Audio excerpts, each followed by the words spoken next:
It's been one day, so of course now we have more conspiracies about the death of a young rapper.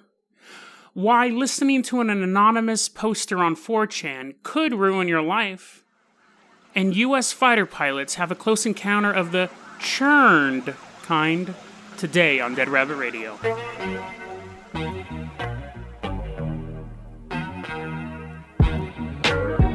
Oh, you have no idea how many times I recorded that intro. My name is Jason Carpenter. This is Dead Rabbit Radio. This is one of those days where it's like, hey, what do you want to do for a hobby? Oh, I'm going to do a podcast. When do you want to start it? June. You can't run any fans or have any sort of air conditioning units while you're recording. Oh, yeah, I know. It's 91 degrees. It's 10 o'clock at night. I'm sweating. It's like recording in a swamp. But, what are you going to do? It could be worse. I could still be in California. I'm up in the ever so docile yet stunningly dark town of Hood River. It's very creepy here. I think I might have to dedicate a whole week to episodes about Hood River. There's something off here. You can always tell there's something bad in a neighborhood or in a town when there's a lot of churches.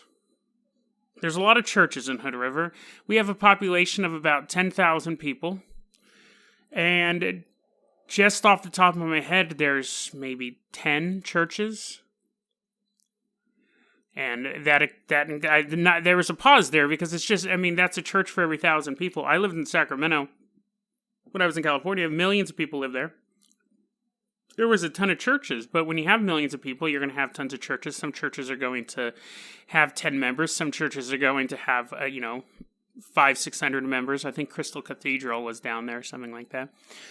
Hood River has, I'd say, about 10 churches, and you have, the Latter-day Saints, and you have the Jehovah's Witness Temple, and then you have, the Protestant breakaways, the Seventh-day Adventists and the Baptists and so on and so on. We have 3 Mason lodges, all within about 2 blocks of each other. That's weird. So, yeah, it's just weird. I always say that if you go to a town and there's a lot of churches there, that means people have a need to repent more. I don't know, I'm rambling now. The heat's getting to me. So we're going to try to get this going quickly. So let's go ahead and start off with the story about, again, a young rapper whose name I'm sure I'm mispronouncing, Extension. Of course, it's only been a little bit over 24 hours. We're already getting more conspiracy theories about the death of Extension. It's coming out, of course, the Drake theory seems to be the leading one. That photo I talked about the last episode with Drake engaged in a homosexual act, oral copulation with another man. That picture has been getting more traction, and when I saw it, it was cropped kind of suggestively. When Extension put it on his Twitter, it was kind of cropped, and now I've seen kind of the full photo, and there is a dick in this young man's mouth. I don't know if it's Drake or what, but it looks like Drake. Anyways, so this is the other, and this is the thing I've always found that's interesting about conspiracy theories. You'll have an event that happens. And some people, a weird thing with conspiracy theories is now people have started debating whether or not the event has happened in the first place. Before an event happens, and then you have an initial conspiracy theory come out about it, and then the conspiracy theories get odder and odder as time goes on. So, for example, JFK gets shot. That's an incident that has actually absolutely happened. The first conspiracy theories were things like it was Russia was behind it. And then as you start to pull back through time, you start to get stuff where, no, it was the mafia. That wasn't one of the initial big theories. You had to give it a little bit of a distance there. And as time has gone on even further, you start having stuff like, oh no, he got killed because he was going to reveal the existence of aliens. So the conspiracy theories tend to start off fairly close to home. And then as time goes on, they spread out. 9/11, the initial conspiracy theories was it was an inside job. It was controlled demolition because the way that the towers fell. And then and about 6 months, a year after that, it became the planes are holograms, and they were destroyed by a laser from space. If that was the first conspiracy theory that had gained traction with 9/11, people would have dismissed it outright. It's almost like the slippery slope of arguments for conspiracy theories. The first ones are always relatively plausible. So let's say that it is plausible that X, I'm just going to call him X now, X tweeted that thing about Drake, and then Drake killed him. That's a plausible conspiracy. It's still a conspiracy, but that's a plausible one. It's been one day, and to go back to my thing, the cycle has sped up because conspiracy theories have become so mainstream now. The cycle has sped up. When it used to take months or years for the conspiracy theories to get wacky, they've definitely sped up. I came across this post today. The headline is, Extension was killed by demons.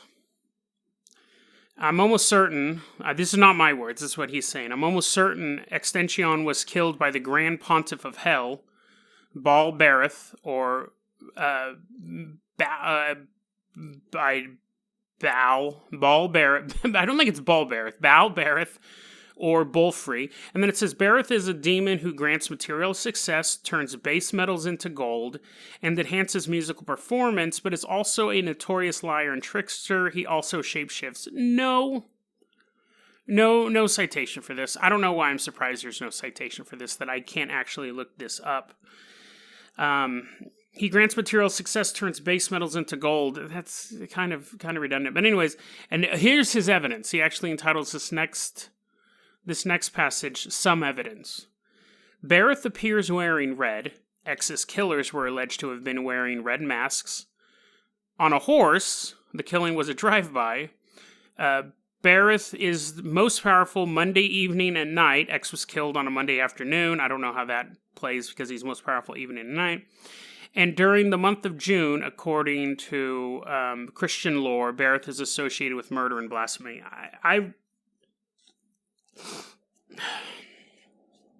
We're past the looking glass, people. We have entered a reality where some people are going to take this seriously. And I guess we've always been there. But because of the internet, this stuff's going to fly around incredibly fast. I believe that this post here, this is the way conspiracy theories generally work. This post is going to go up. It's going to disappear probably in the next 24 or 48 hours. And then maybe 2-3 weeks from now, you're going to start seeing more and more people talking about this. He was killed by the occult. He was killed by a demon. It's almost like you throw the seed out there, and then it just kind of disappears at first, and then other people take root. Because here's the thing. When you post it, people are going to look at it and go, that doesn't make any sense. So it disappears, and then people start talking about it, and every time you talk about it, the details change a bit. So then what'll happen is 6 weeks from now, someone will go, oh yeah, I think I read this thing a while back that said that X was killed by a demon because this demon only operates during the June afternoons, and he was killed during June afternoon. And people go, oh man, that is a weird coincidence. Like, the same demon who's known for bringing about rap success only operates in June afternoons. And they're like, oh yeah, see how the information changes? The information this person norm first puts off, enhanced musical performance, during the nights, during Junes, all that stuff will get changed. And I've seen it with almost every conspiracy theory. The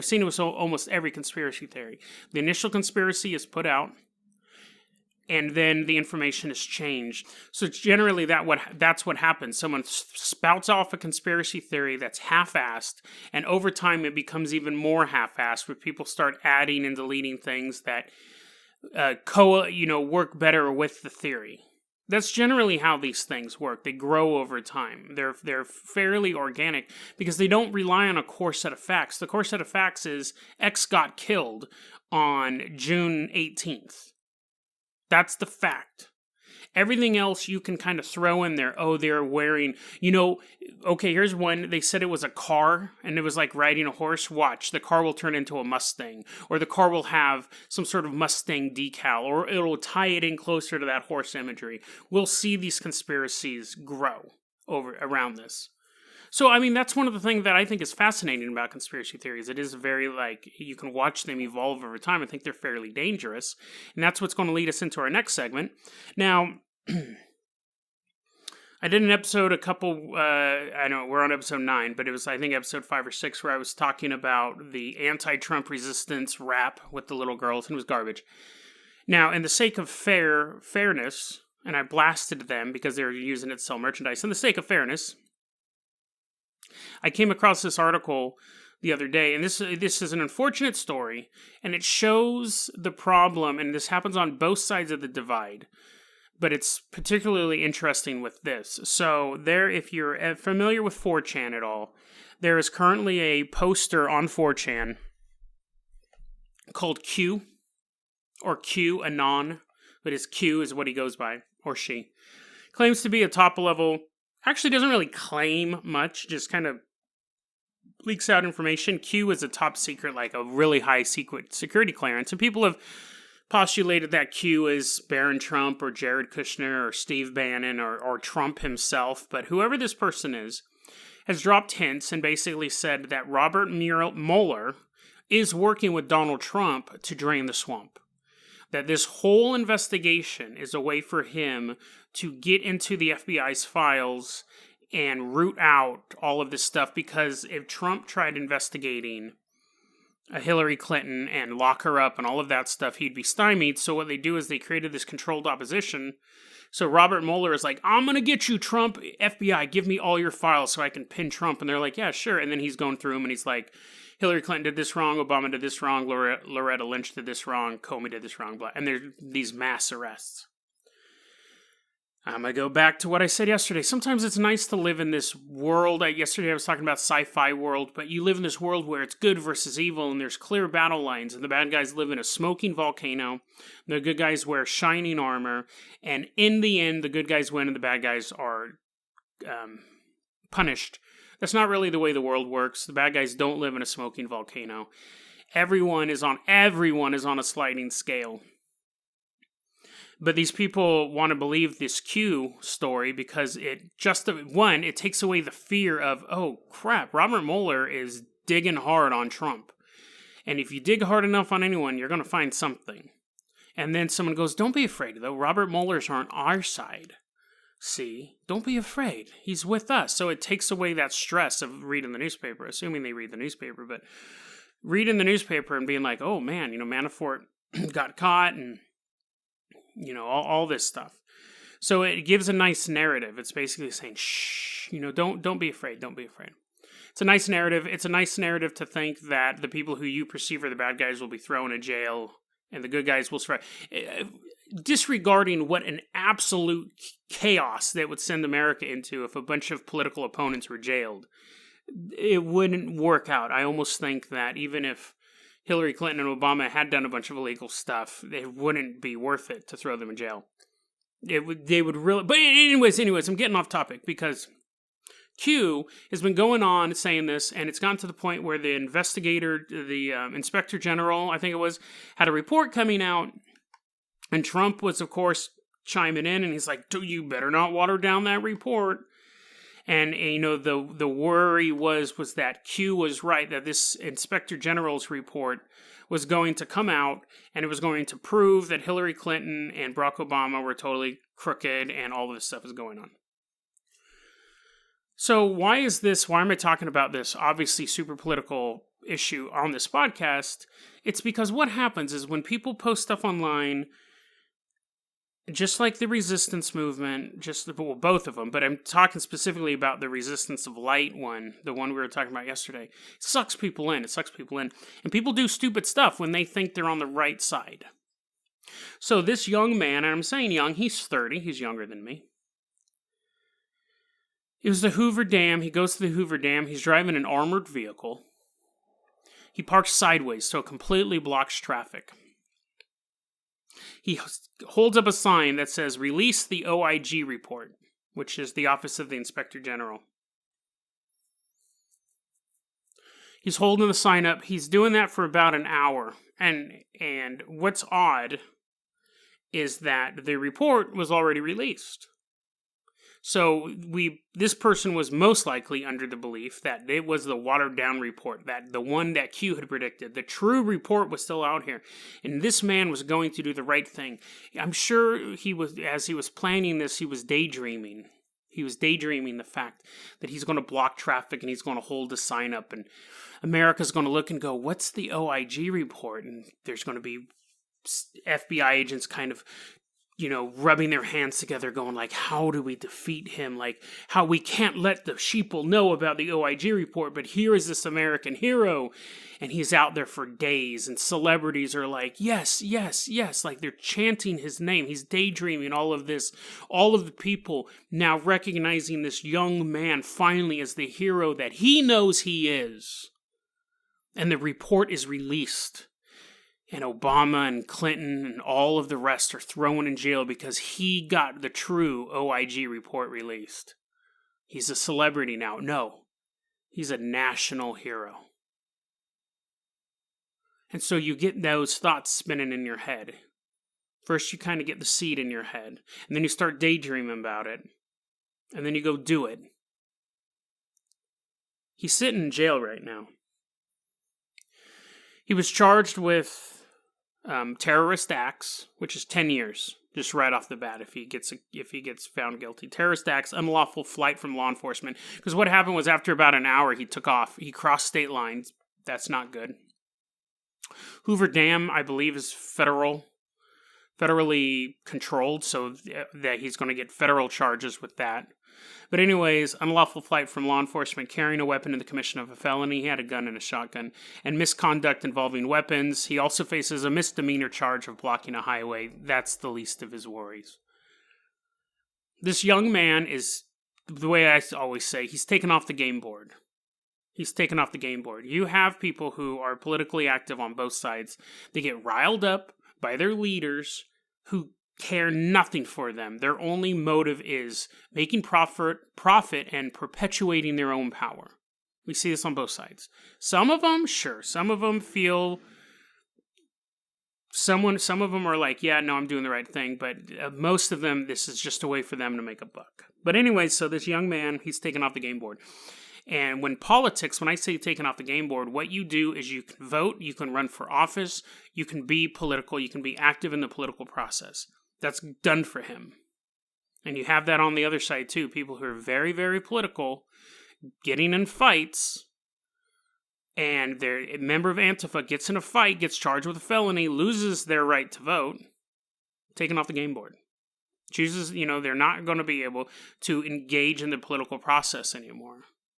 Because this changed nothing. Punching someone in the face, it changes nothing. I think this is tragic, though, because this young man was going to 4chan or wherever he was reading it, most likely 4chan. He's getting his head filled with these ideas from somebody who nobody knows if Q is even real, if Q is even one person. What we do know is what Q predicted has not come true. So, my advice to you in that, and I think this is kind of advice going forward, there's very few conspiracy theories that I actually believe are true. That I'm like, nope, that one's absolutely true. I've researched it. That one's true. But even the ones I think are true, I'm not like, and now I have to take action. Because you don't have to block a freeway. It's done. This guy's done. And honestly, he'll get persecuted to the fullest extent of the law. And 30 years old, he'll probably, be in jail for about 10, 12 years. Going to have a hard life getting out, getting readjusted. For what? Because he thought he was right. He didn't have all the information. Sucks. Quickly, I think I've gone on too long, but I did want to talk about this. So I know the other day I was kind of poo-pooing the idea of UFOs, and I do believe there's unidentified flying objects. I do believe there's quote-unquote alien space, vehicles. My idea is that I don't think they're from another planet. I think they're either from Earth or they're from another dimension. So I'm not like, oh no, I'm a totally skeptic. I have to see everything to believe it and blah, blah, blah. I think they're either from Earth and they are a more advanced species than us. I think they're either from Earth and they are humans, but they have just a certain level of technology above us. Or that it's from something so remotely alien, as in another dimension, that we can't interact with them in any sort of meaningful way. I think those three scenarios are far more likely than something on another planet that has none of our similar DNA, that is completely alien to us in both biology and chemistry and mental capacity, building something that we could even recognize as a vehicle. Building a box, putting things in that box, and moving that box from point A to point B is an earthly concept. We do it. That is something that is done on Earth. And the only reason we do it is because we had massive oceans. If you lived on a planet that was mostly rivers that you could bridge across, the idea of building a box and sending it from point A to point B over a vast distance, that's a very, very human thing. We do it, ants do it. It's an Earth concept. So the fact that you are expecting something that is evolved along a totally different evolutionary platform to have that same concept, to me, is more ridiculous than something on this planet from under the ocean or in the cave system or something like that, who is connected to our DNA, is connected to our planet going, hey, you know what we need to do? We need to build a box and move it from point A to point B. That's far more realistic to me. So I was reading these articles the other day, and it's not super old. It's from May. I found it interesting because we're starting to get these disclosure incidents from the U.S. Navy. We're finding, it was the Tic Tac UFO, and I'm going to include the link because the video is amazing. And, generally when people talk about UFO sightings, we tend to give more credibility to Air Force pilots, military personnel, police officers, for a reason. I mean, they tend to, be out in weird areas.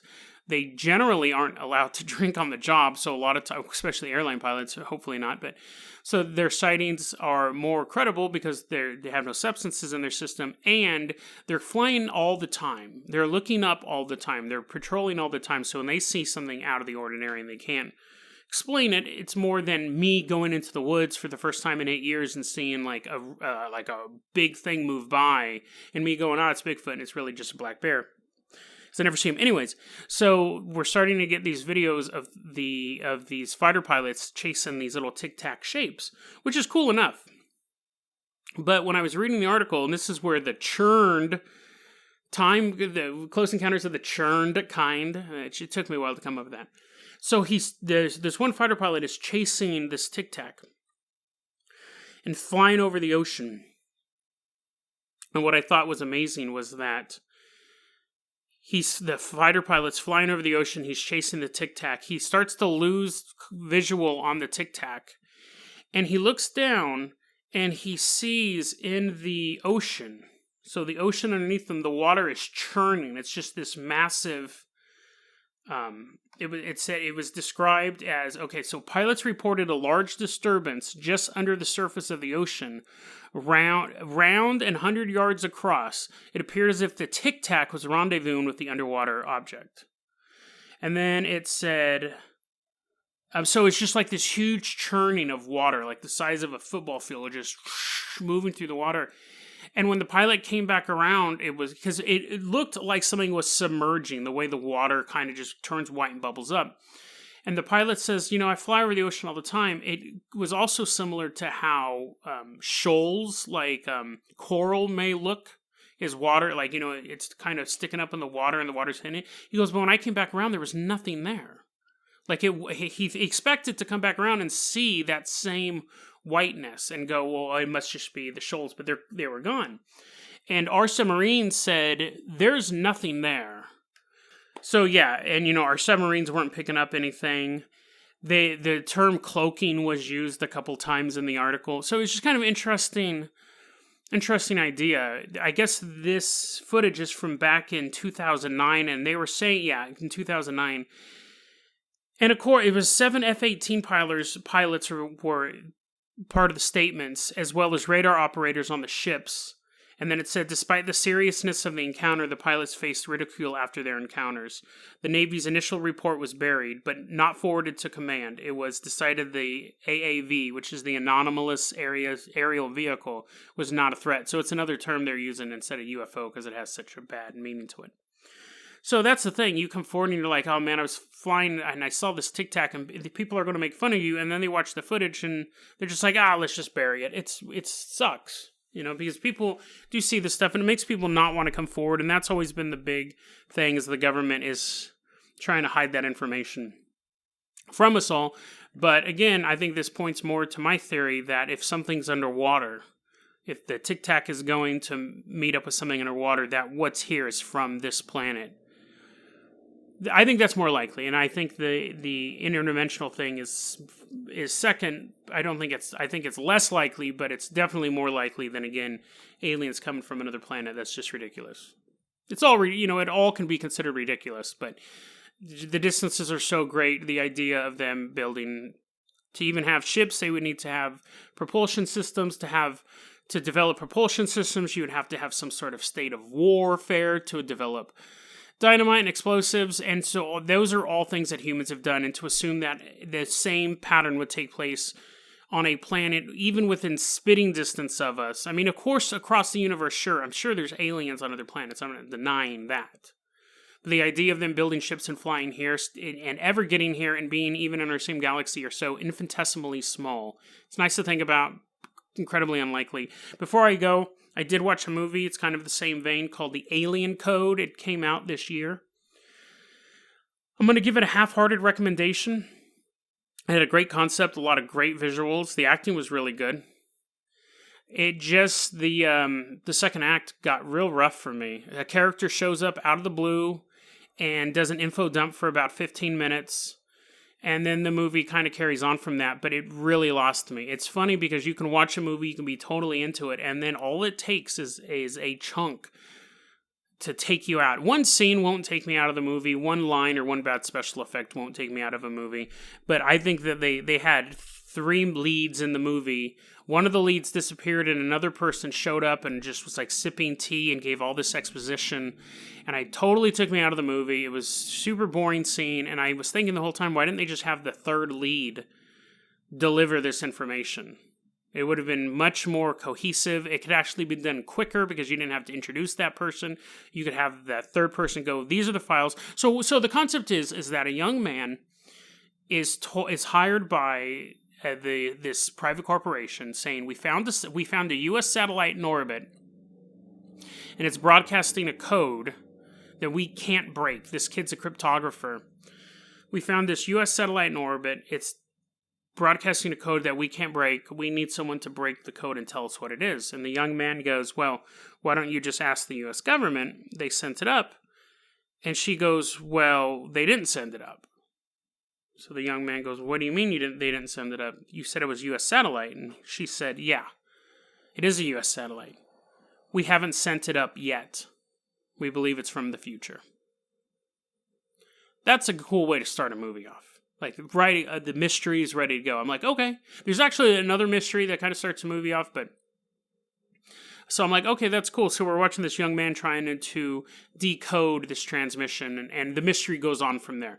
Who sent it up? Why they sent it up? What's happening to the young man? What's happening to the other people in the world around him? Very well done movie. Just that scene, like, and you'll know it because it just kind of, the color tone changes.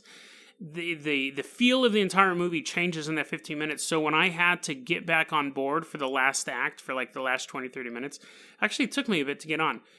The ending was good. So I'll take away my half-hearted recommendation. I'd recommend watching this movie if you're a fan of sci-fi. Just, maybe you'll watch it and you won't have that same criticism as I did. I will have to say, it was nice watching a good science fiction movie lately. I've been watching a lot of garbage. That is going to be it for tonight. I have to turn this fan on so bad. I am just dripping sweat. Dripping sweat. Do I have anything? I do. I have some more Diet Pepsi. Here's a sponsored drink for you.